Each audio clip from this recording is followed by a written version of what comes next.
السلام عليكم ورحمة الله وبركاته. أخباركم إيه؟ يا رب تكونوا بصحة وخير وسعادة. الفيديو ده نوع جديد من الفيديوهات، برضو حبيت أجرب نشوف إيه الأخبار بتاعته. إن أنا أعمل تجربة ما بعد استخدام مدة شهر ونص أو شهرين، لأن إحنا الحقيقة بنستخدم الجهاز المراجع بيستخدم الجهاز أسبوع، وبعد الأسبوع بيدي رأيه أو تجربته في الجهاز، وبعد كده بيروح لجهاز تاني وتبدأ الدنيا ماشية بالشكل ده. فقررت ان انا اعمل فيديو ولو وقت صغير جدا، اقول بعد فترة ما بين شهر ونص لشهرين 3 بعد ما استخدمت الجهاز، مثلا قعد عندي واستخدمته، اخبار الجهاز ايه، هل كفاءة الجهاز قلت، هل ظهرت لي مشاكل.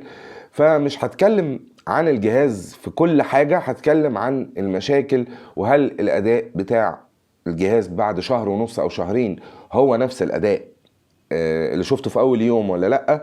ده اللي هنتكلم النهارده عليه، عن جهاز ريلمي 2 برو. الجهاز الحقيقه من اول يوم انا عملت فيديو عنده، كان مديني اداء كويس الحقيقه. يعني كان الجهاز اداؤه سريع، لان المعالج طبعا بتاعه سناب دراجون 660 من شركه كوالكوم، فمعالج قوي. الشاشه بصراحه كانت مدياني اداء كويس جدا جدا، شاشته كويسه. الشحن بتاعه بس هو اللي بطيء، فهيواجهك مشكله. يعني انا بعد استعمال شهرين ممكن اقول لك ان من المشاكل اللي هتواجهك انك قبل ما تنزل لازم تكون شاحن بطاريتك 100%. هتقضي معاك اليوم الحقيقه. يعني السوفت وير الكالر او اس معروف ان هو من افضل السوفت ويرز في الاندرويد، اللي بتحافظ على الطاقه وبتقلل استهلاك البطاريه. فهتكمل معاك اليوم حتى لو شغلك قوي شويه، لكن عشان تشحن معاك هتاخد وقت حوالي من ساعتين لساعتين ونص احيانا، فلازم تكون شاحنها قبل ما تنزل. ده من العيوب اللي شفتها في الجهاز.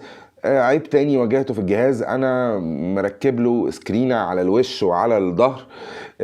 فنصيحة لو انت هتستعمل الجهاز، لان المادة المصنوع منها اللي هي البولي كاربونات بتتخربش بسهولة، فيفضل لو جبت الجهاز ده تركب له سكرين بروتكتور وش وظهر، او جراب وسكرين بروتكتور من اول يوم هتطلع الجهاز من الكرتون. بصراحة ما لقيتش مشكلة من اداء الجهاز، من ناحية الشاشة، من ناحية البطارية، من ناحية الكاميرا. الاداء ما قلش في حاجة الحقيقة، كل الاداء بتاعه كويس. الشاشة، الكاميرا، البطارية، الكاميرا الامامية، الاتصال، الشبكه، الكونكشن. بصراحه ما شفتش مشاكل من الجهاز، غير بعض المشاكل اللي قلت لكم عليها، او مش مشاكل، هي حاجات هم مقللينها عشان طبعا الفئه السعريه بتاعت الجهاز اللي هي الشحن السريع. وخامه التصنيع خامه كويسه وشيك، لكن بتتخربش بسهوله، مش بتتكسر بسهوله، بتتخربش بسهوله. لكن مشاكل تقنيه فعليه ما شفتش حاجه في الجهاز. ده كان الفيديو عن الريلمي 2 برو، وكل شويه هعمل فيديو عن جهاز اكون قعدته معايا فتره طويله. انا بعمل كده دايما، ان في بعض الاجهزه بحب احتفظ بيها لمده طويله، بجربها وجواها خط وكل حاجه وبجرب، فعشان لو ظهرت مشكله اقدر انقل لكم تجربه المستخدم، زي ما انتم متعودين دايما اني انقل لكم تجربه المستخدم.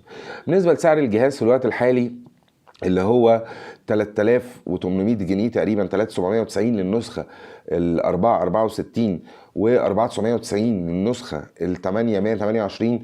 فهو من افضل الخيارات في السعر ده حاليا، خصوصا ان في خيارات من شركات تانية بمعالج 450 وصلت 3300 و 3400. فهو من الخيارات الكويسه جدا. لو انت متعود على الكالر او اس هيبقى خيار مناسب ليك، او اختيار مناسب ليك جدا.